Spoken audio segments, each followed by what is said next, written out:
El día de ayer, 8 de marzo de 2024, se conmemoró en todo el país el Día Internacional de la Mujer, conocido como el día 8M, es decir, el 8 de marzo. ¿Por qué? Porque en 1908, el 8 de marzo precisamente, hubo un incendio en una fábrica de textiles en Nueva York, murieron 129 mujeres y se inició una huelga. Posteriormente, en 1917 en Rusia, también hubo un levantamiento de mujeres contra la guerra, y su lucha fue tan importante que lograron derrocar al zar de Rusia. Y en México pues ha habido varias mujeres feministas, como es el caso de Sor Juana Inés de la Cruz, muy conocida por su poema Hombres necios que acusáis a la mujer sin razón, sin ver que sois la ocasión de lo mismo que culpáis. Y también el caso de Frida Kahlo, que ella reivindicó a la mujer como pintora o dibujante, porque en realidad los hombres son los que dibujaban, a las mujeres son los que decidían la figura de la mujer, no había mujeres pintoras, y Frida Kahlo es una representante feminista también en el país. Y esto viene al caso porque en la marcha que hubo en el Zócalo de la Ciudad de México, las mujeres fueron reprimidas de manera muy bestial por parte de las autoridades. Para esto se amuralló el Palacio Nacional con láminas de acero soldadas. Además se les privó de la bandera. Y para estar en contexto me permito exhibir el siguiente video. Se trata del sexenio con el mayor número de mujeres desaparecidas en la historia reciente. Pasamos de 3.300 registros con Felipe Calderón a 7.400 con Peña Nieto, hasta rebasar los 12.000 con la actual administración. ¿Cómo no salir a gritar si ese no es el único récord? Soy hija de Senorina Ramírez Gallegos. La apuñalaron más de 10 veces, la degollaron. Logramos aprender al multihomicida, al autor material, pero el autor intelectual sigue libre. Seguimos luchando por justicia. Mi hija trabajaba en la plataforma de Didi, en la cual pues ella salió a dar un viaje y desafortunadamente no llegó a casa. En ese momento se busca y con la triste noticia que la logró encontrar, bendito Dios, pero ya muerta, con una lesión en el abdomen. Del 1 de diciembre de 2018, cuando López Obrador asumió la presidencia, al 31 de enero de 2024, se registraron cerca de 5,000 feminicidios. 5,000. Queda de ver porque siempre es lo mismo, siguen mujeres muertas todos los días. Eso no se acaba, al contrario, sigue igual y cada vez peor. Y con toda esa rabia acumulada, así las recibieron en el Zócalo. La estampa de todas las movilizaciones en las que se reclama al presidente en la puerta de su palacio, sin bandera y con la muralla de quien no acepta diálogo ni reconoce la crisis que nos hace salir cada 8 de marzo.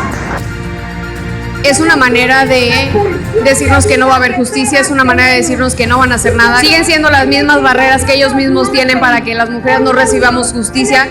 Lo único que representa eso es el miedo que le tienen a la unión de las mujeres. Nos debe nuestra paz, nos debe nuestra libertad, nos debe nuestra confianza. Bueno, lo cierto es que con López Obrador, el narcopresidente, los derechos humanos son violados por su gobierno de manera general y sistemática, no obstante que el artículo 1 de la Constitución Federal establece que en los Estados Unidos mexicanos toda persona gozará de los derechos humanos consagrados en la Constitución, en los tratados internacionales y en las garantías para su protección. Además, todas las autoridades, en el ámbito de sus competencias, deben de respetar, proteger, garantizar y promover los derechos humanos. Y el Estado velará por el respeto y la reparación de esos derechos humanos. Sin embargo, pues en el país no solamente se violan los derechos humanos de las mujeres, más de 5,000 feminicidios, más de 180 y tantos mil muertes dolosas entre mujeres y hombres por parte de la delincuencia organizada.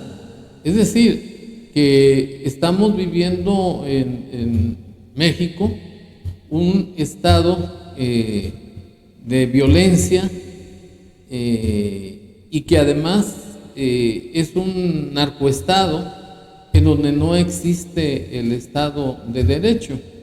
En esa manifestación que hubo el día de ayer en la Ciudad de México, pues fueron golpeadas, fueron hostigadas las mujeres, y lo que es más grave aún, no se respetaron sus derechos humanos y ni siquiera se les dejó la bandera nacional ondeando en el asta que está en el Zócalo, porque el desgobierno de López se ha caracterizado por disponer de manera unilateral de la bandera para sus actos demagógicos, para sus paleros, pero despoja de este símbolo patrio a las personas que protestan contra su desgobierno.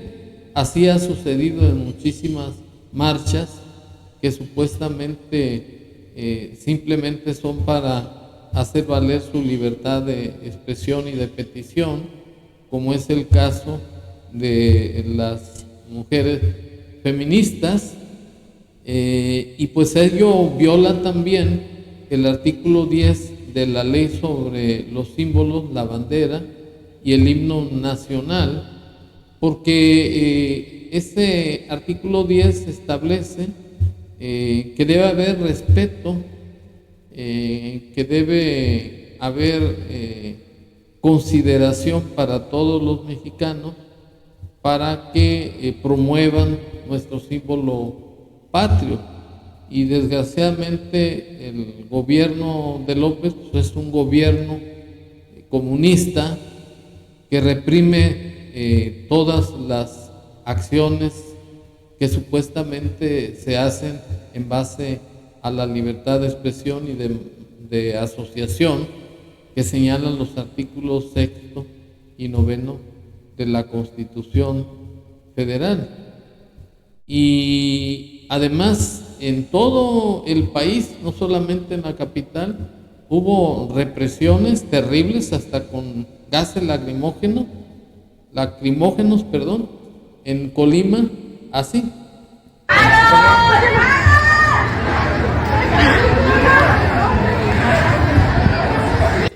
Con gases lacrimógenos y el uso de la fuerza pública fue como el gobierno del estado de Colima disolvió el fin de la marcha por el 8M en el Jardín Libertad, justamente a las afueras de Palacio de Gobierno.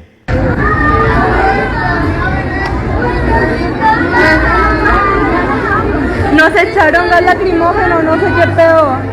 Además, intimidaron con la presencia de unidades de la fuerza pública y elementos de seguridad estatales y federales con las torretas encendidas. Aquí la estoy viendo. Se cuiden más a las paredes que a nosotras. ¿En dónde estamos cuando desaparecieron mujeres? Ojalá, como nos trataron hoy, trataron a los violadores, a los asesinos, a los feminicidas.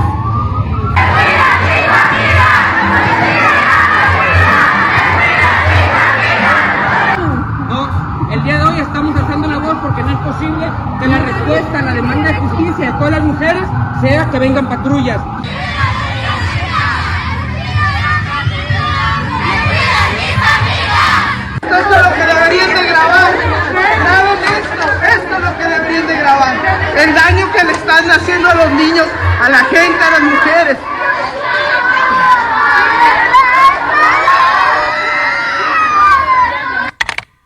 Bueno, esa violencia que se vivió en contra de las mujeres en la capital del país y en todos los estados de la Federación es una prueba indubitable de que estamos viviendo un estado sin orden jurídico, sin respeto a los derechos humanos, en donde se está estableciendo una cuarta transformación, que es una dictadura de facto con fachada constitucional.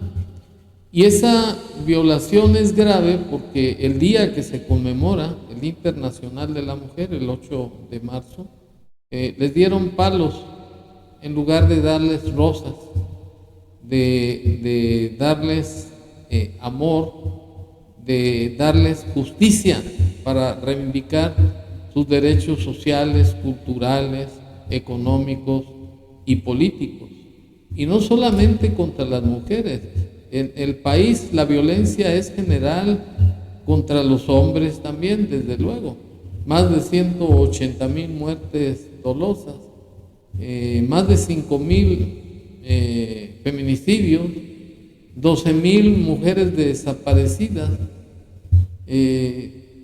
Es un síntoma pues grave en el país que estamos viviendo en un narcoestado y en un estado sin ley, porque lo más irónico, lo más incongruente es que el gobierno sea enemigo de los ciudadanos, hombres, mujeres, que no respeta sus derechos humanos, pero respeta los derechos humanos de los delincuentes.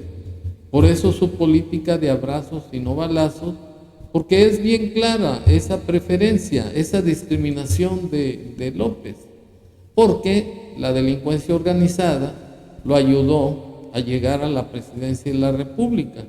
Pues según investigaciones de la DEA, en el 2006 le dieron $2 millones el cartel de Sinaloa. En el 2018, que fue cuando participó para ganar la presidencia, fue con el apoyo del narco. Le dieron $7 millones, los Zetas, Ismael Mayo Zambada, los Viagras, los Ardillos, etcétera. De manera que estamos viviendo en México, insisto, una dictadura de facto en donde el gobierno se ha convertido en enemigo implacable y perverso del pueblo de México, pero benefactor de la delincuencia organizada. Por eso López se ganó ya el estigma de narco presidente. Muchas gracias.